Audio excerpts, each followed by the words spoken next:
Vous êtes gérant d'un fonds de commerce et vous souhaitez le céder, on vous explique les démarches à faire en quelques minutes. Alors, la cession de fonds de commerce, c'est une opération juridique qui permet de transférer l'ensemble des éléments essentiels à l'activité d'une entreprise, qu'ils soient matériels ou immatériels. Généralement, un fonds de commerce comprend d'un côté les éléments incorporels, qui sont la clientèle, l'enseigne et le nom commercial, le droit au bail des locaux, les licences ou autorisations administratives, pour les débits de boissons ou les pharmacies par exemple, et les droits de propriété intellectuelle, tels que les marques, brevets ou logiciels. D'un autre côté, elle comprend les éléments corporels, à savoir le matériel et les équipements, comme le mobilier, les machines, les outils ou les véhicules, et les marchandises neuves et matières premières en stock. En revanche, la cession d'un fonds de commerce n'inclut pas les contrats avec les fournisseurs et les clients, sauf stipulation du contraire, ni la propriété des murs commerciaux, c'est-à-dire le local en lui-même, qui nécessite un acte de vente distinct. Il faut également distinguer la cession de fonds de commerce de la cession de titres de société. Dans la cession de fonds de commerce, seuls les actifs de l'entreprise sont transférés, sans les dettes, tandis que la cession de parts ou d'actions implique la transmission de l'ensemble de la société, passifs compris. Pour formaliser la cession, un acte de cession de fonds de commerce est obligatoire. Il doit contenir vos informations en tant que vendeur, alors appelé le cédant, ainsi que celles de l'acheteur, aussi appelé le cessionnaire, la liste détaillée des éléments corporels et incorporels inclus dans la vente, les conditions principales du bail commercial en cours, les détails sur le fonds de commerce comme son adresse, son numéro d'immatriculation, l'origine de la propriété et le nombre de salariés, le prix de vente et les modalités de paiement, ainsi que l'identité du séquestre si applicable. Avant la signature, vous devez effectuer les démarches suivantes. La déclaration préalable à la vente, afin d'en informer la mairie qui dispose d'un droit de préemption, et vérifier si le bail commercial impose une approbation du propriétaire pour la cession, et le cas échéant, obtenir son autorisation.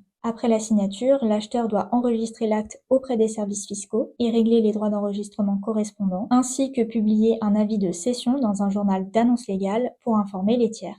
Et pour rédiger votre acte de cession de fonds de commerce en quelques minutes et sans rien oublier, vous pouvez remplir un formulaire disponible sur le site de wonder.legal. Vous verrez le document s'écrire au fur et à mesure de vos réponses et vous pourrez même solliciter l'aide de l'un de nos avocats en cas de doute. Retrouvez le lien vers le formulaire en description.